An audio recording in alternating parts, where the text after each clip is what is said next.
Halo teman-teman, video kali ini akan membahas seluruh perjalanan hidup Chow Putong si bocah tua nakal, dari tindak tanduknya sebagai seorang pengendara hiu sampai menjadi peternak lebah.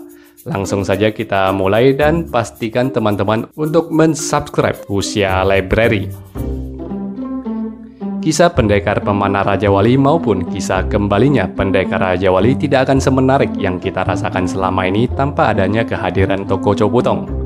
Dengan sifatnya yang kekanak-kanakan, hobi bermain dan mudah penasaran, dia adalah salah satu tokoh yang sangat berpengaruh dalam perkembangan karakter protagonis di kedua cerita tersebut. Jika kita berbicara sifat dan karakter Chow Putong, awal mula kehidupannya tidak pernah diceritakan, hanya disebutkan dia adalah teman dan juga adik angkat dari Wang Chongyang sebelum Sekte Chuanchen didirikan. Dari hubungannya itu, tentunya dia juga belajar hampir semua ilmu silat milik kakaknya, sehingga kemampuan bela dirinya termasuk tinggi. Salah satu hal yang luar biasa darinya, Chow Putong tidak pernah belajar bela diri untuk mengejar titel sebagai yang terkuat. Dia belajar hanya karena kesenangan dan kecintaannya terhadap seni bela diri saja. Sama seperti semboyannya dalam belajar ilmu bela diri, dia mengajari ilmu silatnya juga didasari oleh kesenangan belaka saja. Chow Putong tidak pernah menerima seorang murid secara terang-terangan dan bahkan memberikan hormat balik kepada coaching yang berterima kasih kepadanya karena telah dia ajarkan bela diri. Meski demikian, di kemudian hari Chow Putong menerima Ye Luqi sebagai murid rahasianya dan meminta agar Ye Luqi tidak memberitahukan hal ini terhadap siapapun. Saat Sekte Chuanchen didirikan, Chow Putong menolak untuk menjadi pendeta seperti kakaknya. Demikian pula dengan Wang Chongyang yang memang tidak menginginkannya untuk mengikuti jalan Tao karena dia masih sangat tertarik pada seni bela diri dan juga kehidupan duniawi. Meskipun begitu, Chow Putong selalu dianggap sebagai bagian dari Sekte Chuanchen. 7 murid langsung Wang Chongyang memanggilnya sebagai paman guru dan sangat menghargai senioritasnya. Dia tidak pernah betah berdiam di satu tempat sehingga sangat jarang baginya untuk tinggal di Chongyang Palace, dan dia juga tidak pernah mencampuri urusan maupun kebijakan sekte tersebut. Saat berpergian ke negeri Tali, Chow Putong jatuh hati dan berhubungan dengan seorang wanita. Belakangan diketahui wanita itu adalah selir dari Kaisar Selatan bernama Liu Ying. Kemudian saat hubungan itu diketahui, dia menjadi malu dan merasa sangat bersalah terhadap Kaisar Selatan Tuan Cixing.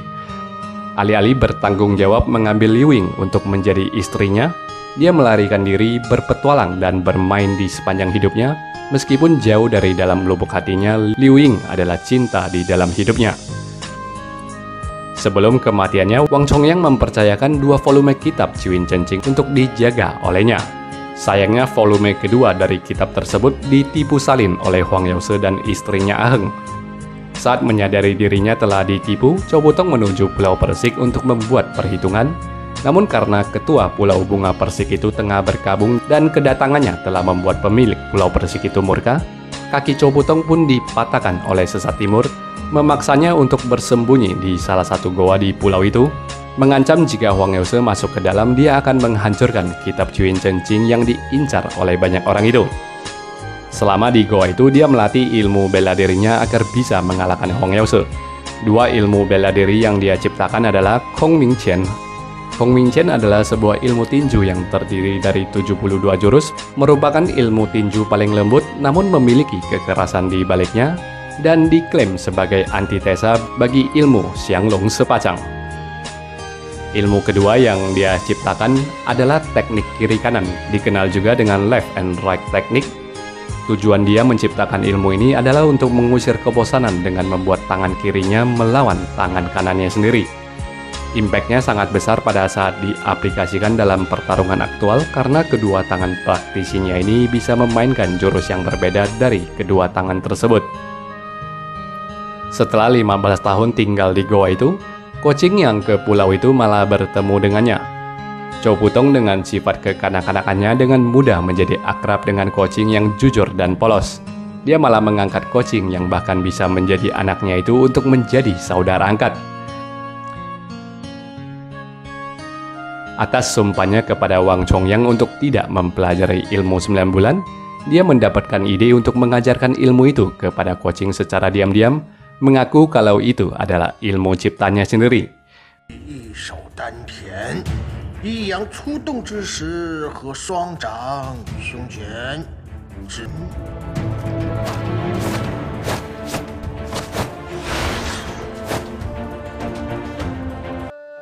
Namun selama proses mengajari adik angkatnya itu, secara tak sengaja dan secara tak sadar dia juga telah belajar ilmu tersebut, sehingga saat dia keluar dari goa itu sudah terlihat kualitas ilmu silatnya dari yang dibawa The Grids menjadi minimal setara atau sedikit di atas para The Grids. Keliaran Chow Putong dalam bermain terlihat setelah sepeninggalannya dari Pulau Persik.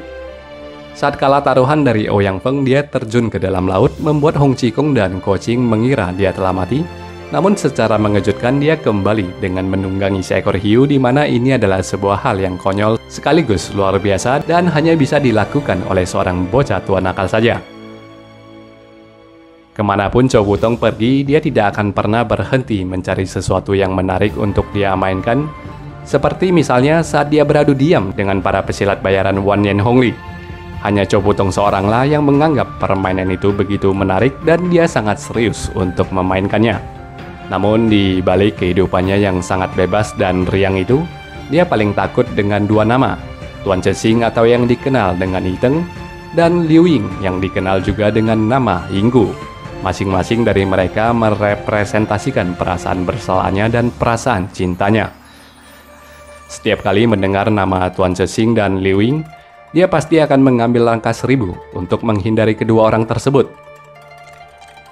Entah sudah berapa banyak petualangan dan tempat yang dikunjunginya selama hidupnya hanya untuk mengejar kesenangan dan bermain-main. Selama hidupnya, Chow Putong bisa dibilang tidak memiliki tempat untuk menetap, dan hal ini barulah akan berubah saat dia berkenalan dengan Xiao Longni yang membuatnya serba penasaran. Dia sangat penasaran dengan gadis naga kecil yang mendapat tidur di atas seutas tali dan juga mengendalikan lebah.